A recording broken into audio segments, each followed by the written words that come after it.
Olá, tudo bem, pessoal? Sejam todos bem-vindos aqui à nossa primeira aula de correção de questões pertinentes aí ao nosso curso de formação para aprovação no concurso de auditor fiscal do trabalho. Eu sou o professor Fabrício Lima, ao lado da professora Bruna Quadros e do professor Tiago Raso, irei acompanhá-los aí durante essa trajetória. Se vocês ainda não assistiram a nossa aula gravada, que foi a respeito aí da temática, é muito importante que antes de tentar resolver os exercícios, que você procure lá acompanhar a aula, fazer anotações, porque eu tenho certeza absoluta que se vocês acompanharam a nossa aula, vocês conseguiriam acertar aqui a maior parte das questões. E além disso, eu digo que durante o estudo é muito importante que vocês tentem resolver questões. Por quê? Porque o nosso examinador ele não é criativo, ele sempre procura aproveitar algo, ele sempre traz questões que já estão sendo cobradas. Então isso é muito importante, isso otimiza o tempo de vocês e também serve como uma espécie de revisão. Então preste atenção, a gente vai tentar aqui trazer as argumentações.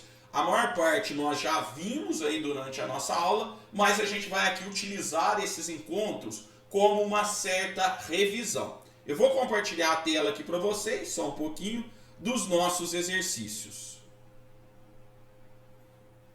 Bom, estamos aqui então na nossa primeira questão, uma questão de técnico, né, lá do TRT, na verdade é técnico judiciário, área administrativa, lá do TRT da 20ª região.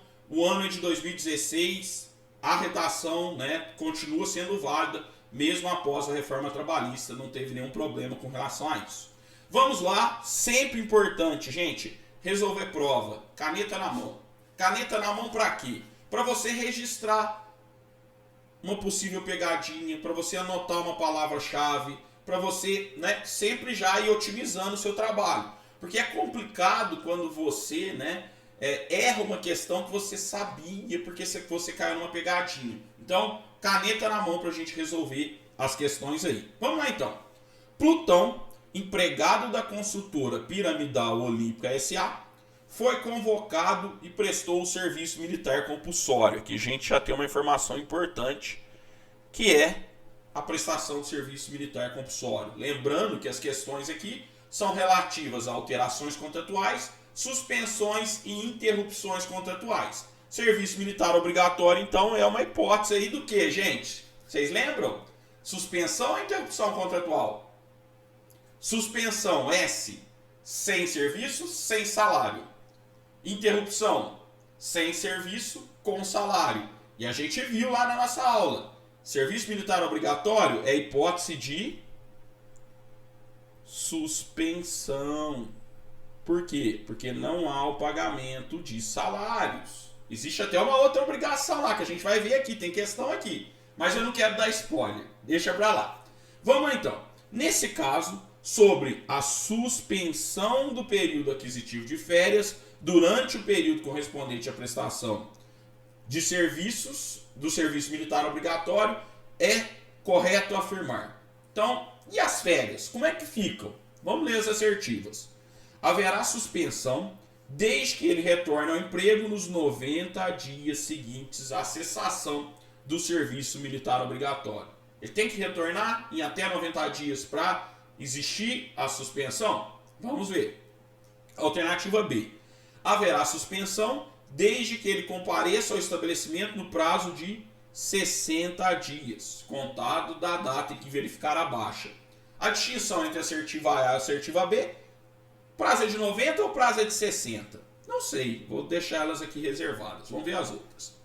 Não haverá suspensão porque não há previsão legal para suspensão do período aquisitivo de férias, mas apenas de interrupção. É isso? Não, não é isso. Depois a gente vai ver lá o artigo 132 da CLT, que estabelece, trata especificamente da questão relacionada à suspensão do período de férias. A suspensão depende, alternativa D, a suspensão depende de haver previsão em norma coletiva da categoria, porque não há previsão legal para essa suspensão. A gente acabou de ver, eu falei, o artigo 132 regulamenta isso, não depende de CCT da categoria, tem lei. Alternativa E, haverá suspensão desde que ele se apresente dentro do período aquisitivo de gozo, relativo ao período concessivo que se pretende na suspensão. E teria que voltar, então, durante o período aquisitivo, porque, caso contrário, isso não aconteceria. Não tem essa previsão legal também. Vamos, então, só confirmar qual seria o prazo. 90 ou 60 dias? Alguém arrisca? Vamos lá, se vocês prestarem atenção, e aí foi na aula do professor Thiago Raso, vocês saberiam essa resposta. Vou colocar aqui para vocês a nossa CLT, né, nossa indispensável CLT, vocês têm que tê-la aí para acompanhar. E vamos lá, artigo 132 da CLT na tela aí para vocês. O tempo de trabalho anterior à apresentação do empregado para o serviço militar obrigatório será computado no período aquisitivo, desde que ele compareça ao estabelecimento dentro de 90 dias da data em que se verificar a respectiva baixa. Então tem que retornar dentro do prazo de 90 dias. Vamos voltar lá então, vamos ver se vocês acertariam, depois me digam se acertaram, mas é muito importante. Lá haverá suspensão desde que ele retorne ao emprego nos 90 dias seguintes à cessação do serviço militar obrigatório. Aí vocês vão dizer, professor, mas não é da respectiva baixa.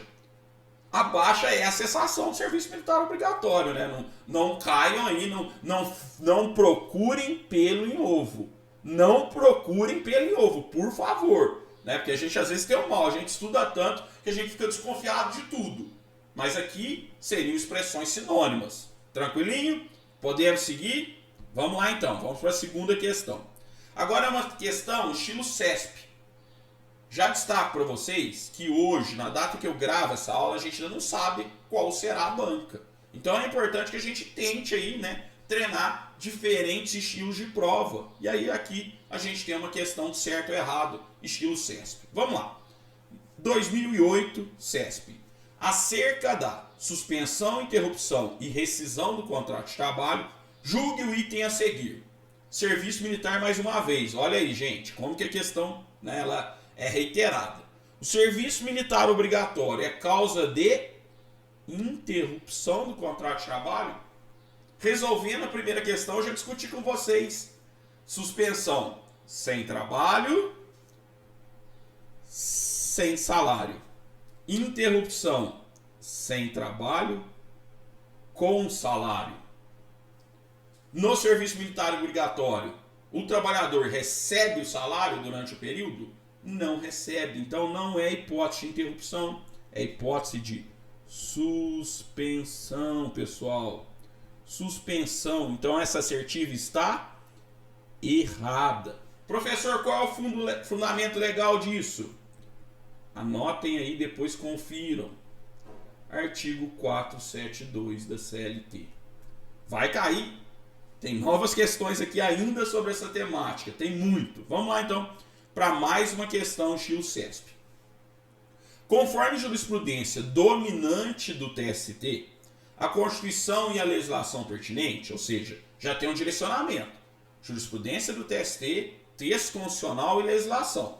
Julgue os itens que se seguem. Vamos fazer a leitura. Não há incidência do FGTS sobre o valor pago a título de ajuda de custo, parcela indenizatória, não há mesmo. Participação nos lucros e resultados, também não há incidência, verba indenizatória. E férias indenizadas. Essa primeira parte, gente, está certinho, não foi objeto do nosso estudo, mas já anotem aí. Ajuda de custo, participação nos lucros e resultados e férias indenizadas não tem incidência previdenciária e não tem incidência de fundo de garantia. Tranquilo. Por outro lado, há manutenção da incidência dessa contribuição em algumas hipóteses de suspensão do contrato de trabalho. Ou seja, algumas hipóteses de suspensão haveria obrigatoriedade de recolher FGTS. Será que é isso? Vamos lá então. Como, por exemplo, no caso de afastamento para prestação do serviço militar obrigatório. Será, gente? O que vocês acham? E eu vou já dizer para vocês. Essa aqui é uma alternativa correta. Por quê? Vamos lá dar uma olhadinha no artigo. Vou colocar aqui. 15, parágrafo 5º. Qual que é a lei do FGTS? 8.036/90. O que o parágrafo 5º da lei 8.036/90 do artigo 15º da lei 8.036/90 estabelece? Vamos lá, vou colocar na tela aqui para vocês, só um pouquinho.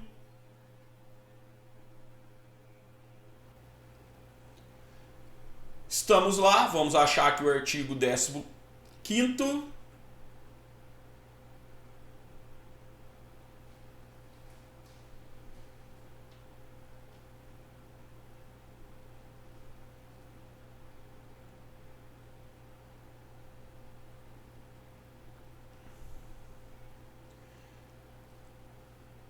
artigo 15º, vamos lá, parágrafo 5º, muito importante. O depósito de que trata o caput desse artigo, ou seja, do FGTS, é obrigatório nos casos de afastamento para prestação do serviço militar obrigatório e licença por acidente de trabalho. Anotem, guardem, nunca esqueçam. FGTS, então, é devido em acidente, afastamento decorrente de acidente e serviço militar obrigatório. Guardem, porque isso cai muito. E a gente vai ver, tem outras questões aqui que vão cobrar isso novamente.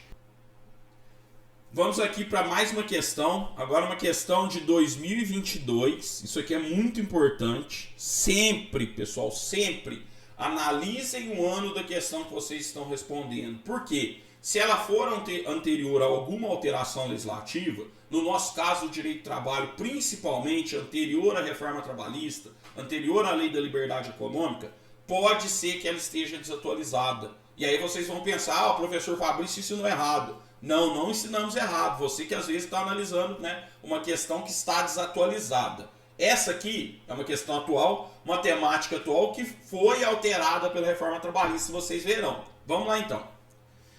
Perseu é analista financeiro da seguradora Risco Zero e há 11 anos exerce a gerência de sinistros. Né? Já dá para perceber aí o que o nosso examinador vai querer da gente. Na América Latina, recebendo gratificação de função pelo exercício dessa função de confiança. A empresa pretende, por questões de estratégia, reverter Perseu ao cargo anteriormente ocupado, conforme previsão da CLT. A referida alteração contratual será.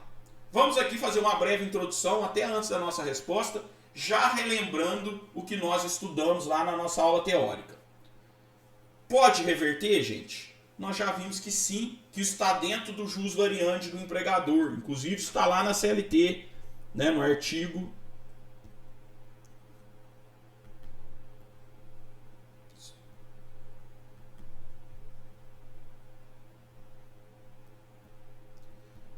468, parágrafo 1º. Além disso, o que nós estudamos, pessoal? Depois da reforma trabalhista, independentemente do período que o trabalhador permaneceu no exercício da função de confiança, ele vai pedir a gratificação. Isso está lá no parágrafo 2º do artigo 468.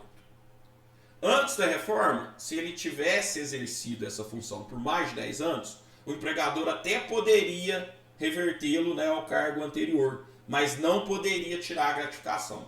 Mas não é essa a realidade nossa atual e não vai ser a realidade de quando vocês aí estarão prestando a prova. Vamos ler as assertivas. Alternativa A.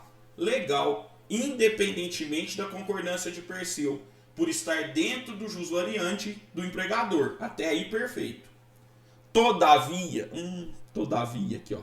É uma palavra que chama muito a minha atenção em prova. Todavia, por ter ocupado por mais de 10 anos o cargo de confiança, o trabalhador fará jus à manutenção da gratificação de função, que, por esse lapso de tempo, já teria se incorporado ao seu patrimônio jurídico. Essa assertiva estaria correta, sim, antes do dia 11 de novembro de 2017. Hoje, na data que estamos resolvendo esse exercício, essa assertiva está incorreta por conta do disposto no parágrafo 2º do artigo 468 da CLT. Bacaninha? Vamos lá. Alternativa B. Desde que haja concordância de perfil, precisa da concordância, gente? Não, está dentro do jus variandi. Não precisa de concordância. Entretanto, por ter ocupado por mais de 10 anos, o trabalhador fará jus à manutenção. Nada disso. 50% da gratificação. Está fora. Alternativa C. Lícita, ou seja, permitida, independente da concordância de perfil. Até aí está certo. Por estar dentro do jus variandi do empregador. Todavia, mais uma vez no todavia, por ter ocupado por mais de 5 anos o cargo de confiança, o trabalhador fará jus à manutenção da gratificação de função, que por esse lapso de tempo já teria se incorporado. Não, nada disso. Né? Antes da reforma, por 10 anos. Agora, pode ter sido por séculos. Alternativa D. Legal. Independente da concordância de perfil, por estar dentro do jus variandi do empregador, não havendo qualquer direito adquirido à manutenção da gratificação de função. Eu acho que essa é a assertiva correta. Mas é sempre importante a gente ler todas, porque às vezes tem uma assertiva melhor ainda. Vamos ver. Alternativa E. Ilegal, tendo em vista ter decorrido mais de 5 anos. Não, né? Isso aqui nem antes da reforma. Poderia reverter, estava dentro do jus variandi. Onde está isso, gente? Parágrafo 1º do artigo 468 da CLT. Bacaninha? Todo mundo acertou? Depois me avisem lá no grupo. Questão 5. Vamos lá. 2022, banca, Fundação Carlos Chagas. Dante foi contratado pela Moribem Incorporações Limitada. Tá. Como analista financeiro. Sem obrigatoriedade de exercer funções na dependência da empresa. Então, analista financeiro, sem obrigatoriedade de exercer funções nas dependências da empresa. E com a utilização de tecnologias da informação e comunicação na execução do seu trabalho.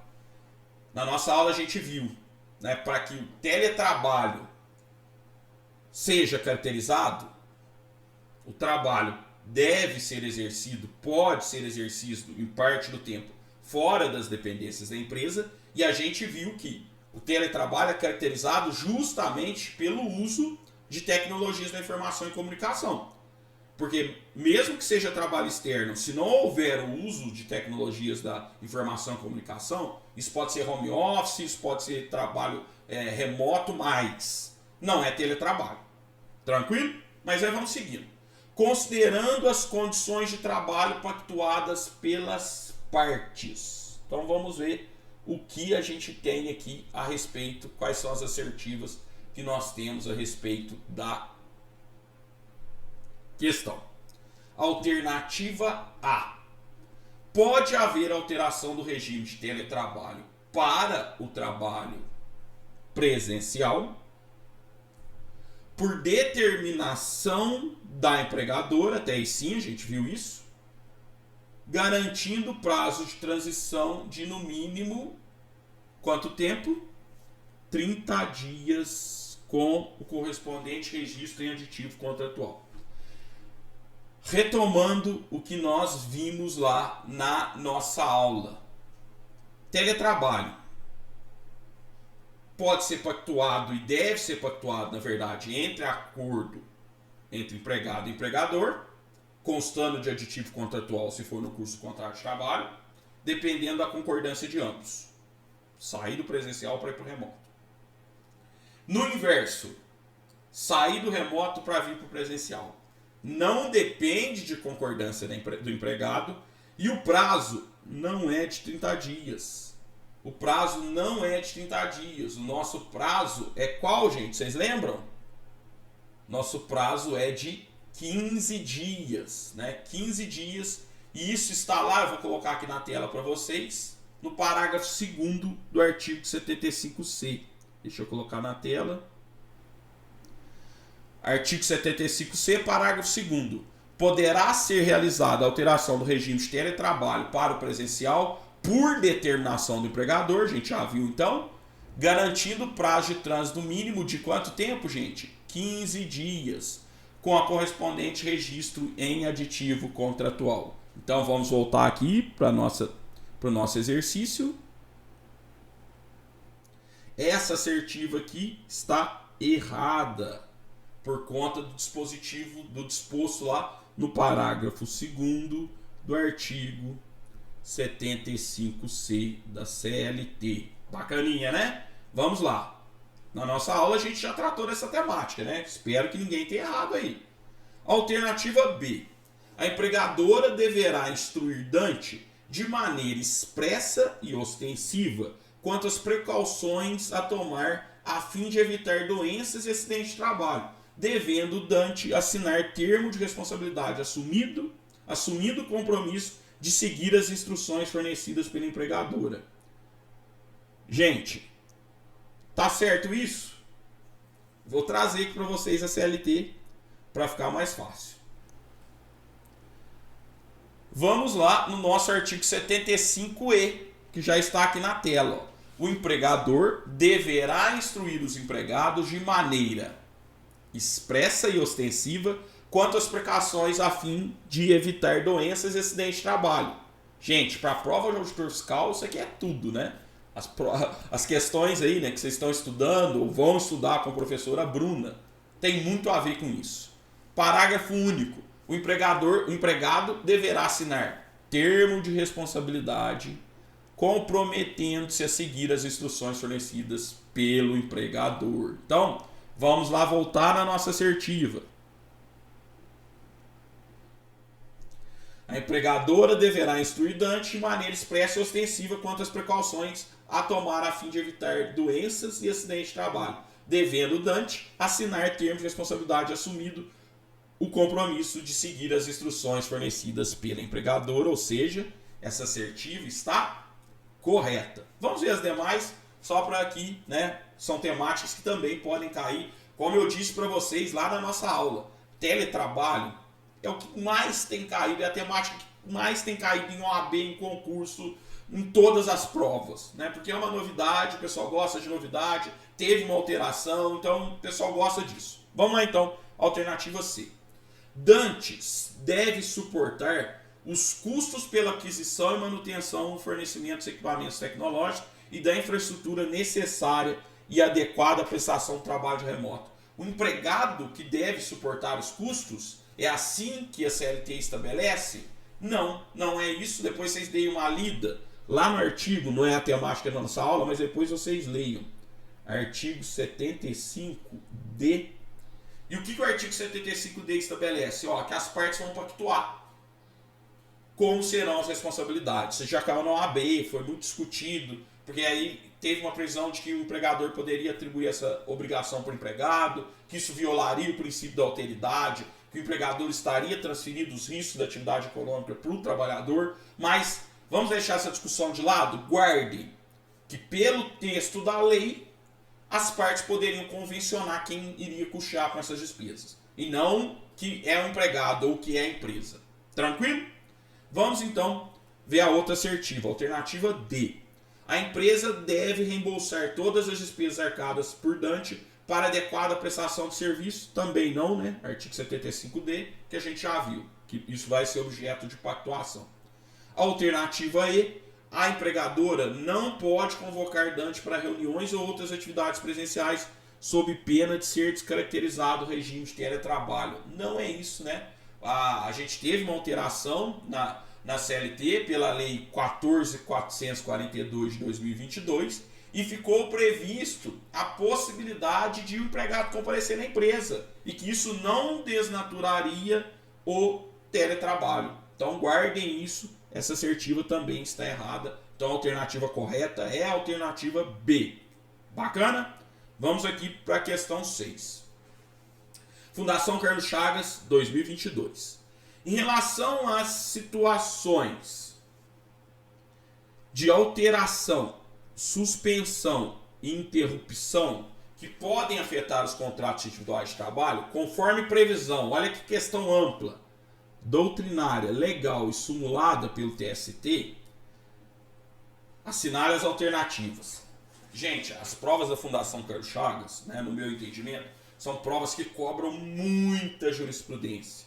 Eu já fui aprovado como analista do TRE, já fui aprovado como analista do TRT, na verdade até exerci o cargo de analista do TRT, provas da Fundação Carlos Chagas. E ela gosta muito disso. E essa questão é uma questão que engloba uma vasta jurisprudência aí, né, do TST, matérias que estão em súmulas, em OJs, então é uma questão um pouco densa. Mas eu tenho certeza, e a gente está aqui para aprender, que essa questão vai trazer para vocês uma bagagem muito bacana para realizarem a prova lá no dia, né? E isso vocês vão se recordar aqui da nossa aula. Vamos lá. Alternativa A. As cláusulas regulamentares que revoguem ou alterem vantagens deferidas anteriormente atingirão todos os empregados, não caracterizando a alteração contratual ilícita por decorrerem do exercício do poder de direção do empregador. Será? Vocês lembram lá na nossa aula? O que eu disse para vocês? Falei, estava dentro do poder empregatício, né, o exercício do poder regulamentar, estabelecer regras. E a gente também viu a existência de uma bendita súmula. Vocês lembram do número da súmula? Súmula 51 do TST. E o que a súmula do TST dizia, gente? Que o empregador até pode alterar o regulamento de empresa, mas essas alterações apenas são aplicadas aos trabalhadores contratados posteriormente à referida alteração, ou se houver opção dos trabalhadores contratados antes em migrarem para o novo regulamento.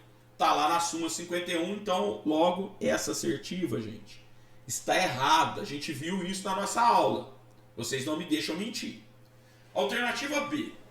Havendo necessidade do serviço, o empregador poderá transferir o empregado para um município diverso do que foi contratado, desde devendo pagar o adicional não inferior a 20% dos salários que o empregado recebia até o término do contrato.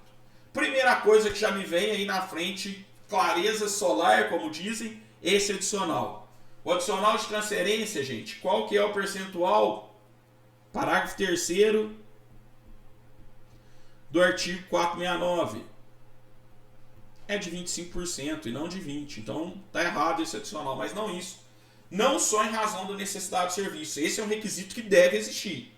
Só que a transferência depende exercício de função de confiança ou a previsão implícita ou explícita do contrato de trabalho da possibilidade de transferência. Não é em todo caso que pode transferir. E a gente viu isso na nossa aula. Então, está errado por mais de um motivo. Tchau. Né? A alternativa B também não está correta. Alternativa C. Vamos lá para a alternativa C. A aposentadoria por invalidez, sendo o trabalhador considerado incapacitado para trabalhar, é considerado como modalidade de suspensão. Primeiramente, vamos fazer uma correção terminológica aqui na questão, né, porque a gente teve a reforma da Previdência e hoje mais não se trata de aposentadoria por invalidez, é a aposentadoria por incapacidade permanente. A aposentadoria por incapacidade permanente coloca fim ao contrato de trabalho? Não. Interrompe o contrato de trabalho? Também não, porque não é obrigação do empregador continuar pagando a remuneração, o salário. O trabalhador vai estar recebendo da Previdência. Então não é hipótese de interrupção. É hipótese de suspensão? Sim. Então essa assertiva é a assertiva correta. E depois eu vou pedir para vocês darem uma olhada lá no OJ, dever de casa, 375 da SDI 1 do TST, que trata dessa temática. Tranquilo? Vamos ver as outras assertivas, né, que é importante que a gente aprende justamente, não é só encontrando a resposta correta. Talvez analisando as incorretas, isso facilita a nossa vida. Vamos lá. O afastamento previdenciário por motivo de doença, a partir do 16º dia, denominado auxílio-doença, é caso de interrupção. Gente, o que nós vimos lá na nossa aula? Artigo 60, parágrafo 3º da Lei 8.203 de 91. Artigo 60, parágrafo 3º da 8.203 de 91. O que a gente viu? Vocês lembram aquele slide, né, que eu falei, suspensão mais interrupção? No contrato de trabalho, quando a pessoa sofre um acidente ou tem um adoecimento, os primeiros 15 dias, o pagamento, salvo no doméstico, é de obrigação do empregador. Então ele paga os primeiros 15 dias. Após o 15º dia, ou seja, do 16º dia em sequência, a obrigação é de pagamento de um benefício previdenciário. Ou seja, nos primeiros 15 dias, o que acontece?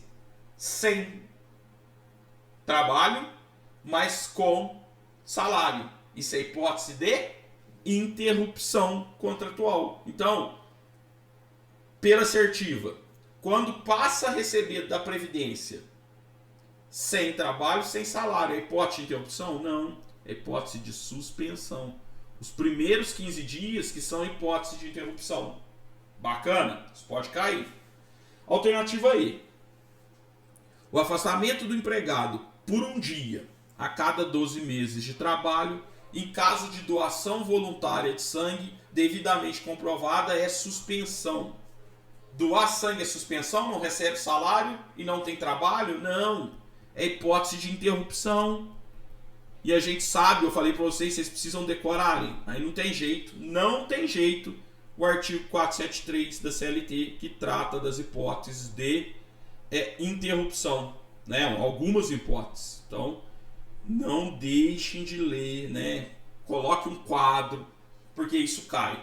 Então tá aí. Então a assertiva correta é a assertiva C. Espero que todos aí tenham acertado. Vamos lá para mais uma questão. Uma questão também de 2022. Ó, nossas questões são bastante atualizadas. Da Fundação Carlos Chagas, TRT da 5ª Região.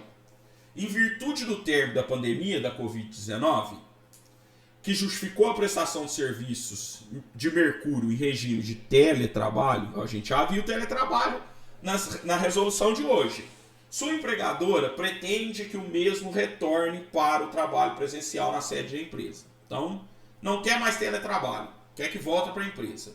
Nessa situação, conforme prevê a CLT, nós já estudamos isso hoje aqui na resolução de questões, vamos lá. Deverá a empresa comunicar ao empregado da sua intenção e, após a concordância, observar o prazo máximo de 15 dias da transição.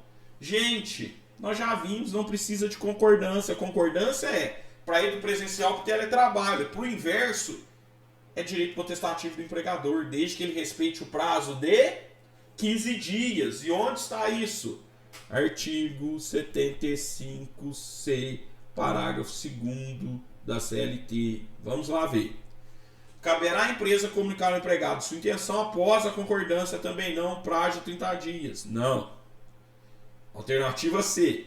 Poderá ser realizada a alteração do regime de teletrabalho para o presencial por determinação do empregador, agora eu estou gostando, garantindo o prazo de transição mínimo de 15 dias, com correspondente registro de aditivo contratual. Essa é a assertiva correta.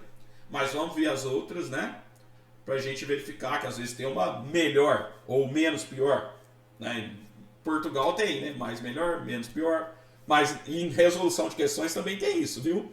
O mais melhor e o menos pior. Alternativa D. Você não vai entregar a questão. Fala, não achei a resposta correta. Então vamos achar a menos pior, né? Nessa linha. Alternativa D. Deverá a empresa comunicar ao empregado da sua intenção e, após a concordância, observar o período mínimo de 10 dias. Tudo errado, né? Não precisa de concordância, o período não é de 10 dias. Alternativa E. Poderá ser realizada a alteração do regime de teletrabalho para o presencial por determinação do empregador, até aí está certo, garantindo o período de transição mínimo de 30 dias. Não são 30 dias, são 15 dias. E ninguém mais erra isso. Certo, gente? Combinado comigo que vocês não vão errar essa. Vamos para a questão 8. A respeito, questão de 2022 também. A respeito da suspensão e da interrupção do contrato de trabalho, assinale a alternativa correta. Interrupção e suspensão. Vamos lá. O afastamento do empregado em virtude das exigências do serviço militar, a gente já viu hoje aqui, ou de outro encargo público, nós também já vimos, constitui motivo para alteração ou rescisão do contrato de trabalho por parte do empregado. Constitui motivo? Que não. Aqui, ó, leiam com atenção. Não constitui motivo. Não. Então tá errado. Tá errado. Não constitui motivo. Né? Então, artigo 472 da CLT. Depois vocês leiam. Não constitui motivo. Não. Vamos lá. Vamos continuar vendo.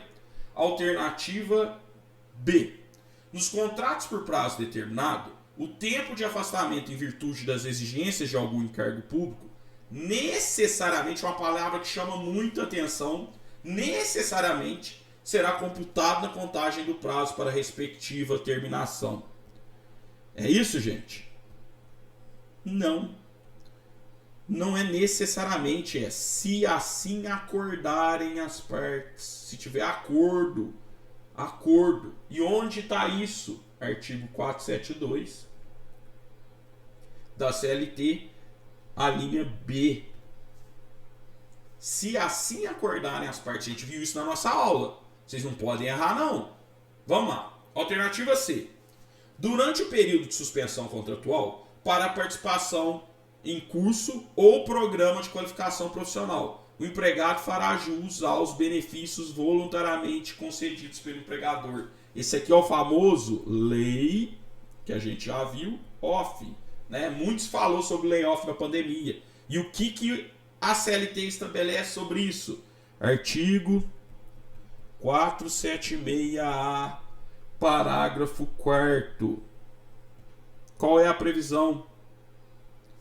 Durante o período de suspensão contratual, o empregado vai fazer jus sim aos benefícios concedidos pelo empregador. Então a gente já viu, e vocês verão, a gente tem mais questão sobre essa temática. Alternativa D. Em caso de suspensão ou interrupção do contrato de trabalho, o empregado não fará jus ao salário. Pô, essa aqui a gente eliminaria de plano, né? Porque a diferença de interrupção e suspensão é que na interrupção recebe salário, na suspensão não recebe. O que é igual. Em ambos os casos não há prestação de serviço. Alternativa E.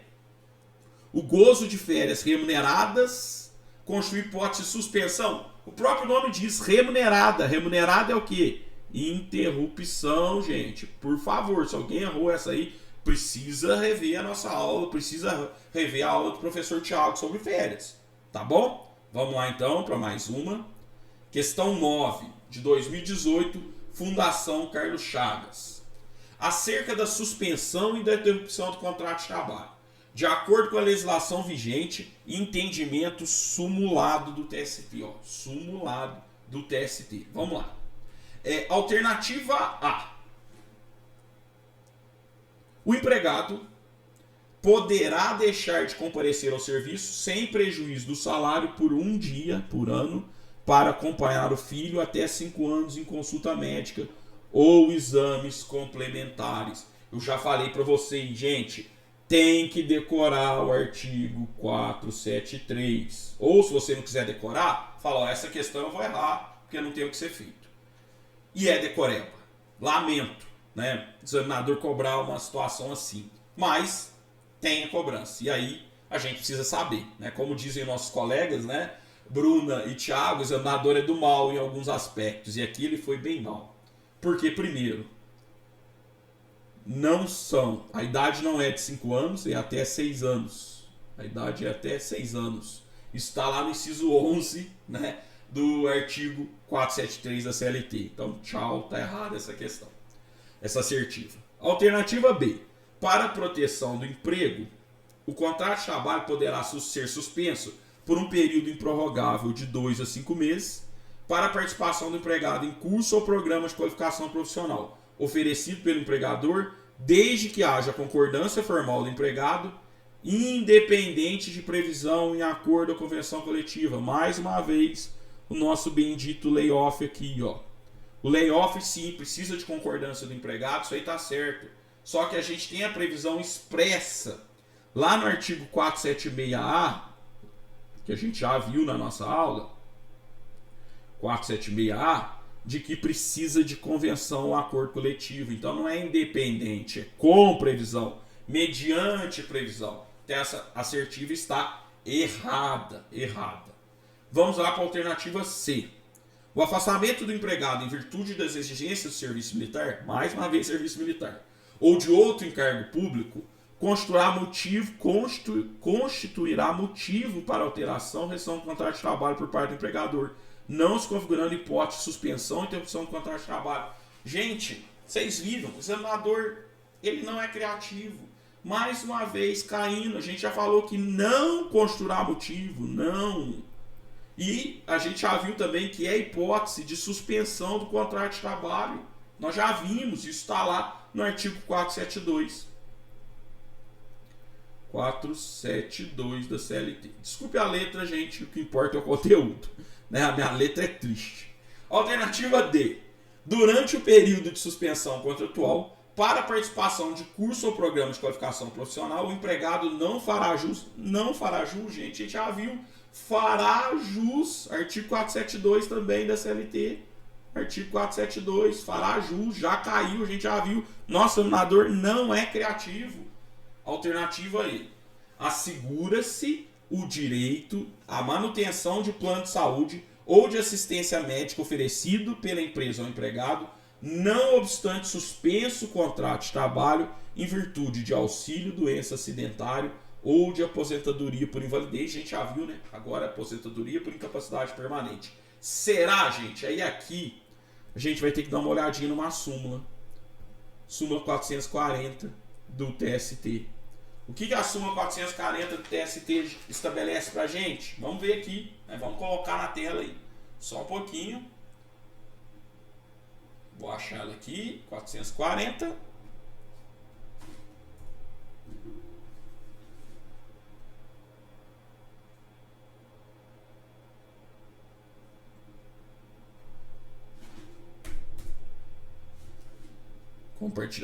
Compartilhar a tela aí com vocês. Súmula 440 do TST, pessoal. Auxílio doença acidentária, aposentadoria por invalidez, suspensão do contrato de trabalho, reconhecimento do direito à manutenção do plano de saúde e de assistência médica. Assegura-se o direito à manutenção de plano de saúde ou de assistência médica oferecido pela empresa ao empregado, não obstante suspenso o contrato de trabalho em virtude de auxílio doença acidentário ou aposentadoria por invalidez. E aqui, eu vou até trazer um close aqui, porque eu acho importante. Pessoal, guardem. Somente nos casos de afastamento acidentário, por doença profissional relacionada ao trabalho ou por acidente de trabalho. Nos outros afastamentos, né, por doença comum, não existe, né, essa garantia de manutenção do plano de saúde e de assistência odontológica. Tranquilo? Belezinha? Vamos voltar aqui para os nossos exercícios? Vamos lá então. Agora, questão 10, 2023, ou seja, novinha e fresquinha. A respeito da alteração subjetiva do contrato de trabalho. Assinale as afirmativas a seguir. E aí é o que eu disse para vocês, essa é uma questão que a gente não viu, né? Vocês viram com o professor Thiago, mas nós não vimos lá na nossa aula passada. Ocorre quando há transferência de titularidade de empresa ou estabelecimento. Sim, quando isso aqui é verdadeiro, que a alteração subjetiva pode acontecer quando há alteração da titularidade da empresa ou do estabelecimento. E aí o que eu, Fabrício, faria? Eu já iria procurar a assertiva que tem A1 aqui e já eliminaria a que não tem A1. 2. As alterações na estrutura da empresa não poderá afetar os direitos adquiridos dos empregados. Pô, eu acho que isso está certo. Eu acho. Mas onde está isso, professor? Vamos lá no artigo 10 da CLT. Só um pouquinho. Compartilhando aí com vocês. Artigo 10.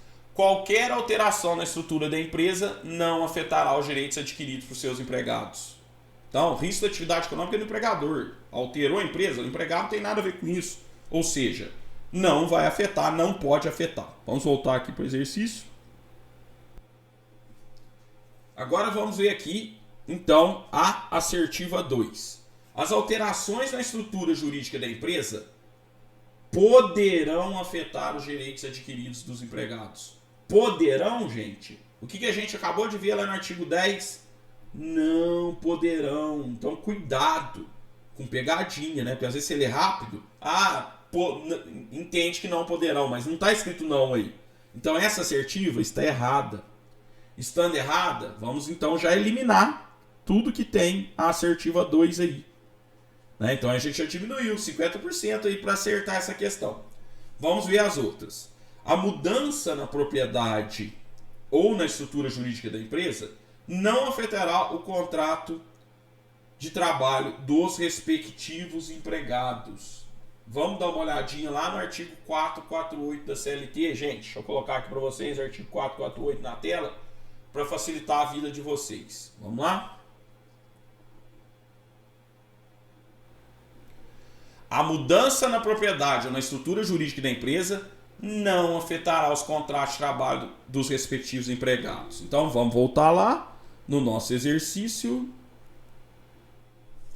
A mudança na propriedade não afetará. Essa assertiva está correta. Então vamos aí, onde tem a 3, né? A gente já viu aqui, ó. Na verdade, a 1 não está aqui, então aqui a 1, a 3, então na verdade a gente já tem nossa resposta. Mas vamos confirmar, vamos olhar a 4 aí. A sucessão de empregadores acarreta a transferência de direitos e obrigações contratuais para o novo titular da empresa, né? Isso aí é justamente a sucessão trabalhista. E onde está a previsão de suspensão trabalhista, pessoal? Vamos lá na CLT, artigo 448A. Caracterizada a sucessão empresarial ou de empregados, prevista no artigo 10 e 448, as obrigações trabalhistas, inclusive as contraídas à época em que os empregados trabalhavam para a empresa sucedida, são de responsabilidade do sucessor. Então, o sucessor responde pelas dívidas, inclusive aquelas anteriormente adquiridas pelo patrão, aí, pelo empregador anterior do trabalhador. Vamos para mais uma aqui, questão 11. Adrian, empregado bancário, trabalha como escriturário em agência situada na cidade de Cascavel. O contrato escrito, celebrado entre empregado e empregador, contém cláusula que prevê a possibilidade de transferência do empregado para qualquer agência do território nacional. O empregado recebeu ordem escrita de transferência, devendo apresentar-se na agência da cidade de Paranaguá para prestar, então vai sair de Cascavel para ir para Paranaguá, para prestar seus mesmos serviços, por um período de 6 meses, sendo que no documento não há qualquer menção à necessidade que levou o empregador a alterar o local de trabalho. Considerando as disposições legais, Adrian, gente, o que a gente viu lá na nossa aula a respeito, né, da transferência? Transferência só pode acontecer se houver cláusula contratual, implícita ou explícita, ou, na verdade, existir a presunção, né, de necessidade do cargo, ou se for uma função de confiança. Mas não basta isso. O que a gente viu lá no artigo 469? Que precisa, mesmo nesses casos, existir a necessidade do serviço. E isso está reforçado na súmula 43 do TST. A súmula 43 fala que mesmo nas hipóteses em que é possível a transferência, precisa existir a necessidade do serviço. Nesse caso aqui, o próprio enunciado diz que não disseram nada sobre a necessidade. Vamos ver as assertivas. Vamos lá.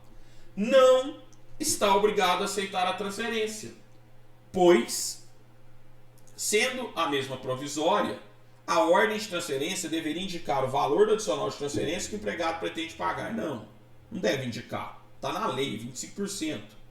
Não é isso. B. Está obrigado a aceitar a transferência porque trata de transferência provisória, com duração inferior a 1 ano, não sendo exigível a comprovação de real necessidade de serviço e nem de pagamento adicional de transferência. Tudo errado, né? Primeiro, tem que ter necessidade. Segundo, se é provisória, tem que ter pagamento do adicional de transferência. Por favor, né? Alternativa C. Está obrigado a aceitar a transferência, tendo em vista que a cláusula expressa em seu contrato prevendo. Não, a gente já viu. Súmula 43.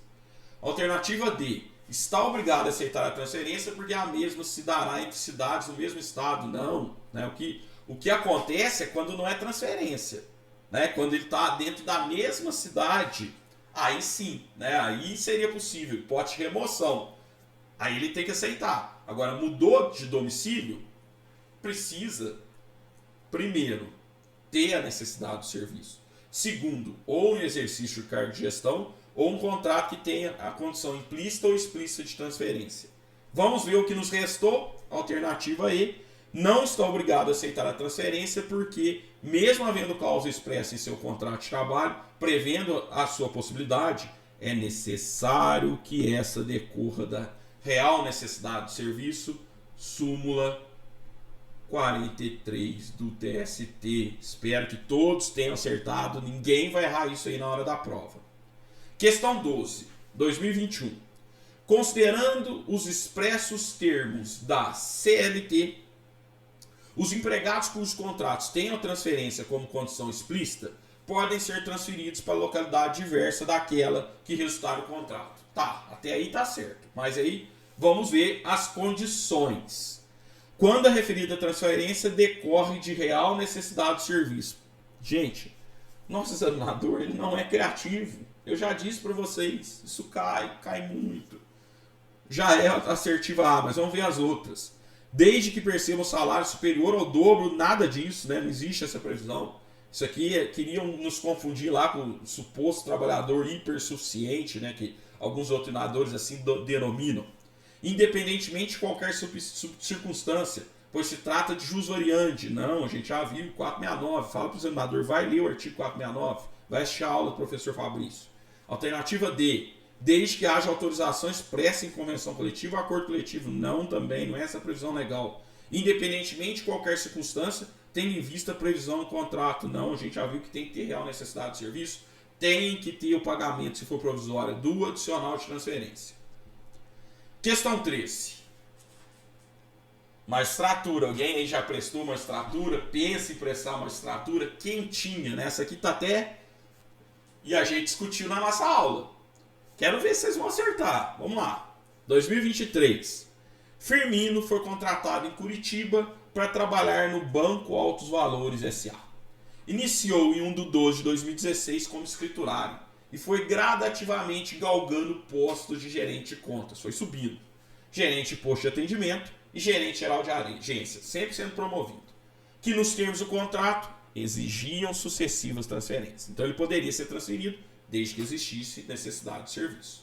Na condição de gerente de contas, trabalhou de 1/10/2017 a 1/12/2018, ou seja, período aí um pouquinho superior a um ano, em pequena agência no interior de São Paulo, como gerente de posto de atendimento.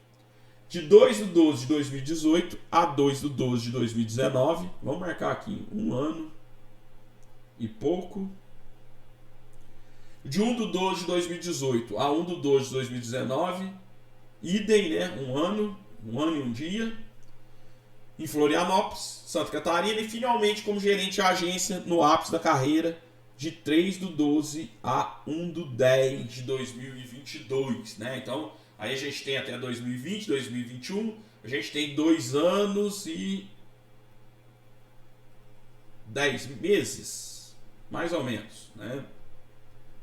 Em Porto Alegre.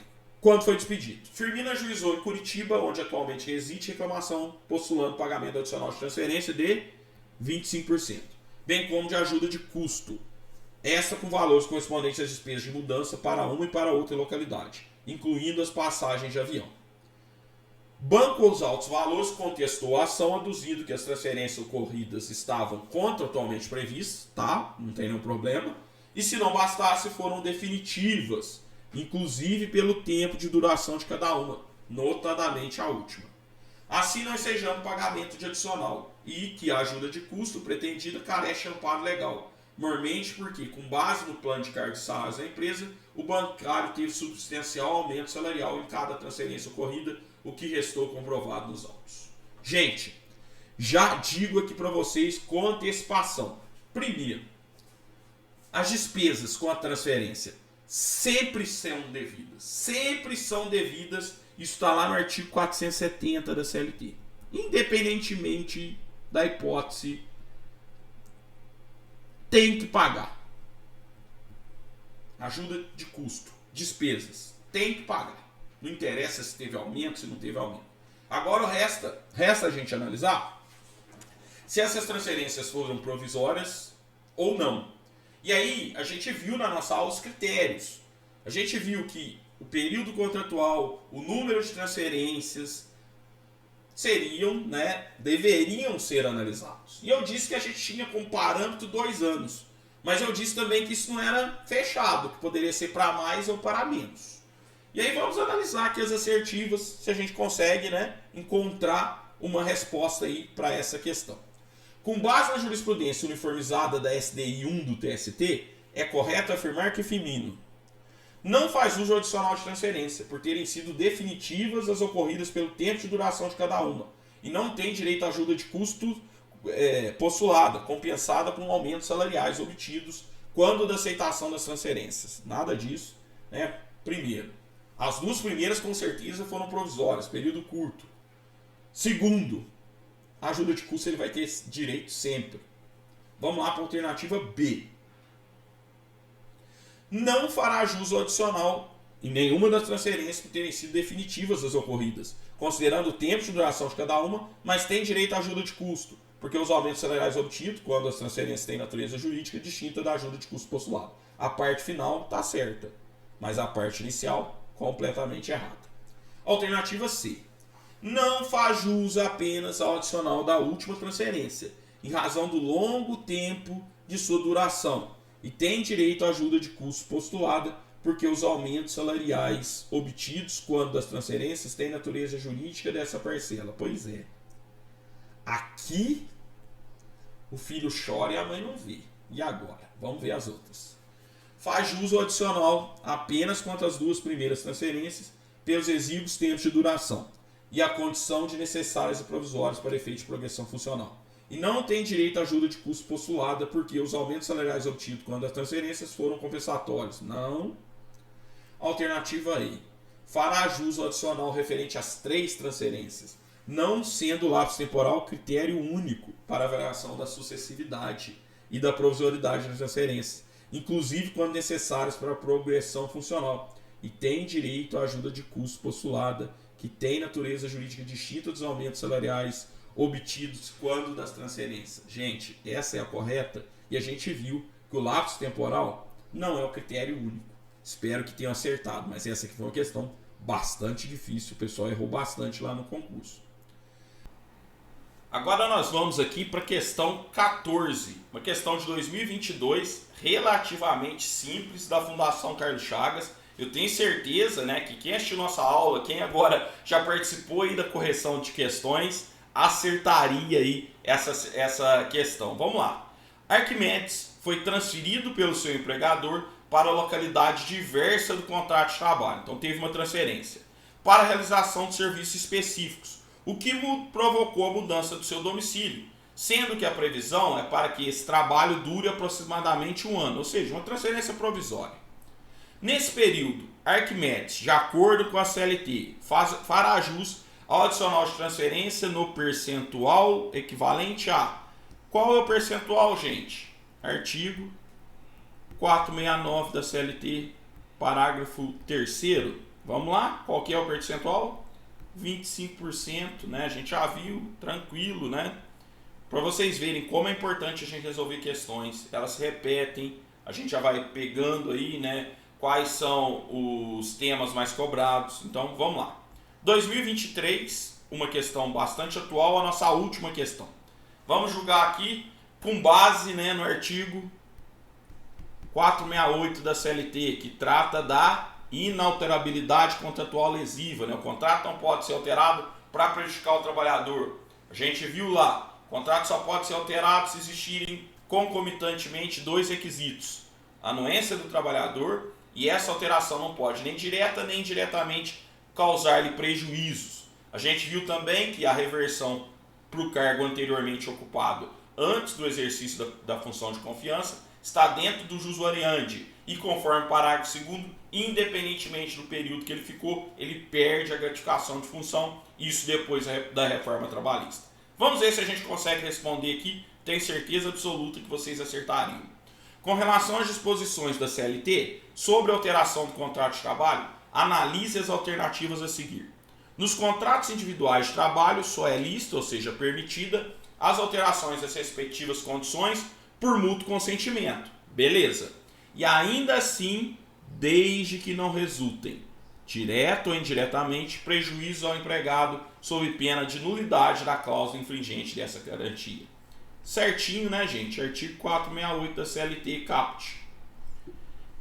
2. Não se considera alteração unilateral a determinação do empregador para que o respectivo empregado reverta ao cargo efetivo anteriormente ocupado, deixando o exercício da função de confiança. Certinho também, parágrafo 1º do artigo 468, não é isso?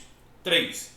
Ao empregado é vedado transferir o empregado sem a sua anuência para a localidade diversa da que resultar o contrato, não se considerando transferência a que não acarretar necessariamente a mudança de domicílio. Também está certo agora o artigo 469, essa aqui é a regra geral, né? A gente já viu as hipóteses que admitem a transferência do trabalhador. Então qual assertiva aí? 1, 2 e 3, todas estão corretas, não é isso? Pessoal, basicamente era isso que eu tinha programado aqui para tratar com vocês, né? Foi uma grande honra encontrá-los aqui. Continuo à disposição lá no meu Instagram, @professor Fabrício Lima, no nosso grupo do WhatsApp, lá na plataforma Deduz. E para mim está sendo uma grande honra poder participar aí dessa trajetória de formação e com certeza uma trajetória vitoriosa de todos aqueles que almejam aí o concurso de auditor fiscal do trabalho. Um forte abraço, fiquem todos com Deus e até o nosso próximo encontro. Até logo!